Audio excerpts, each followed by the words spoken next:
Itu yang 3 poin saya baca. Itu yang kedua ialah kisah hijrah Nabi Muhammad SAW. Saya yakin tuan-tuan dah tahu.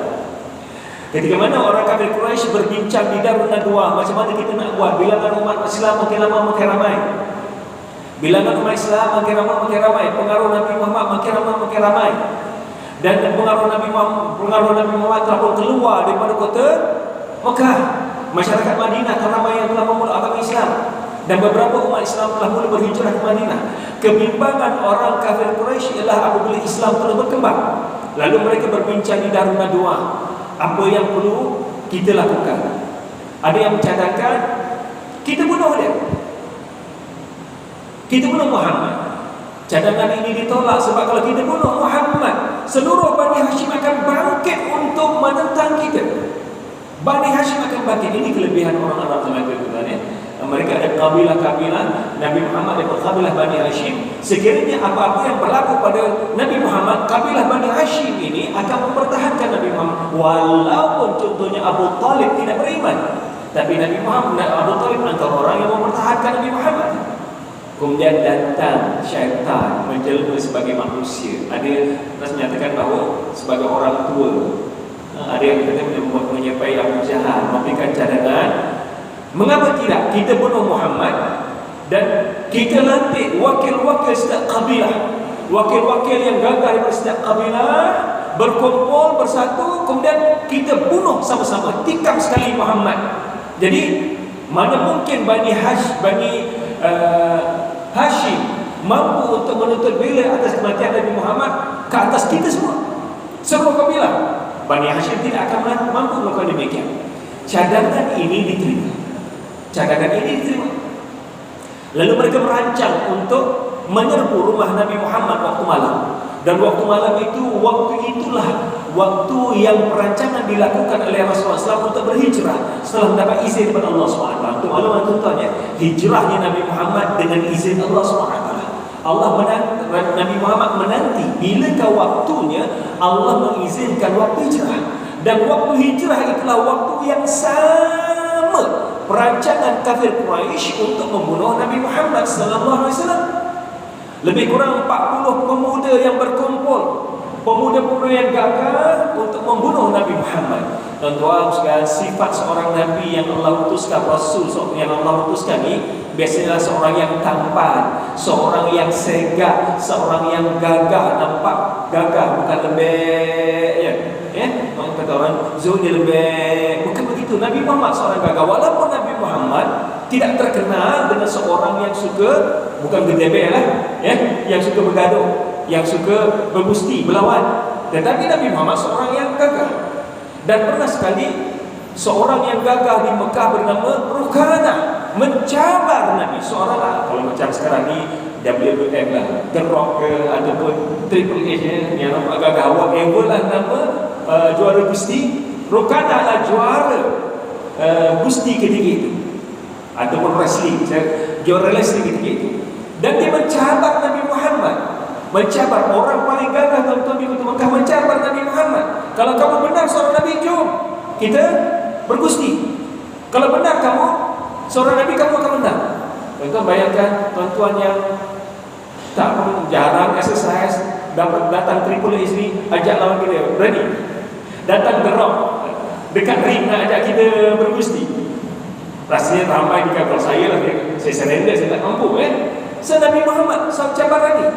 Kali pertama wrestling dengan Rukanah jatuh, kalah. Rukanah tak puas hati, minta repeat sekali lagi, kalah lagi Rukanah. Kemudian Rukanah cabar lagi sekali. Okey Muhammad, kita cabar sekali. Siapa menang dapat 100 ekor unta, 100 ekor kambing. Rasulullah sambut cabaran dan kali ketiga smack down sekali lagi tuan-tuan, Rukanah jatuh. Akhirnya Rukanah pun agak bisa. Baik. Nak gambarkan Nabi Muhammad seorang yang tegak, gagah, perkasa walaupun tidak dikenali sebagai bodybuilders ataupun wrestler. Jadi 40 anak-anak muda yang gagah perkasa di seluruh kabilah ini berkumpul merancang bagaimana mereka nak menyerbu rumah Nabi Muhammad sallallahu alaihi wasallam. Ketika mana rumah diserbu, masing-masing tikam sekaligus. So tidak ada siapa di kalangan Bani Hashim yang boleh mendakwa orang tertentu yang membunuh, tetapi semua orang terlibat. So perancangan dilakukan dengan rapi, perancangan dilakukan dengan rapi. Ahli sejarah menyatakan bahawa mereka telah mengepung rumah Nabi Muhammad dengan begitu rapi. It is impossible that Prophet Muhammad could escape from them.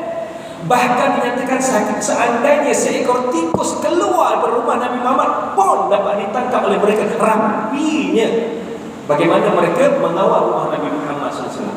Tetapi Allah menjadikan makhluk yang cukup ajaib. Makhluk mengantuk.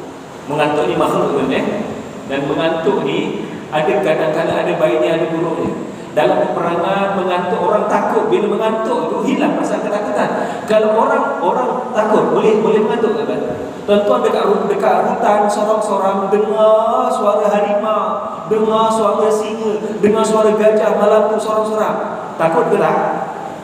Satu malam tak boleh tidur. Tapi sahabat-sahabat dalam peperangan Badar boleh rasa ngantuk. Ini sebab peperangan yang cukup kritikal, kebimbangan bukannya para sahabat Rasulullah juga bimbang, tapi Allah bagi makhluk mengantuk, hilang perasaan takut kepada musuh-musuh Islam.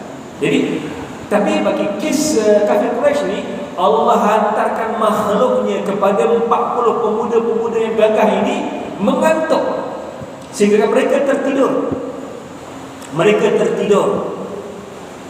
Apabila Rasulullah, saya tak bicarakan detail, saya cuma ambil bahagian mukjizat ni Al-Quran. Apabila Rasulullah SAW keluar dari rumah dengan baca surah Yasin wal Quranil Hakim, sampailah ayat waja'alna min baini aydihim sadda, kami jadikan di hadapan mereka sadda, wa min khalfihim sadda fakhshaynahum fahum la yusirun, kami jadikan depan dia ada penghadang, belakang dia ada penghadang, dan kami tutupkan pemandangan mereka agar mereka tak nampak. Jadi Nabi Muhammad keluar, tidak ada seorang pun yang perasan, semua tertidur nyenyak. Satu miracle yang cukup hebat berlaku. Bagaimana perancangannya itu rapi untuk membunuh Rasulullah SAW. Pada zahirnya seekor tikus pun tak boleh lepas, but yet wallahu ya'simuka minan nas, Allah menjaga kamu wahai Rasulullah daripada angkara manusia. Rasulullah lepas daripada kepungan mereka dan selamat akhirnya sampai ke Madinah. Janji Allah menjadi kenyataan. Janji Allah menjadi kenyataan. Bagaimana mungkin semua orang yang menjaga Nabi itu tertidur kalau bukan pertolongan Allah SWT? Ini bukti satu pertolongan Allah SWT. Okey, ini contoh yang kedua. Kita lihat contoh yang ketiga. Perancangan Huyai dari Bani Nadir.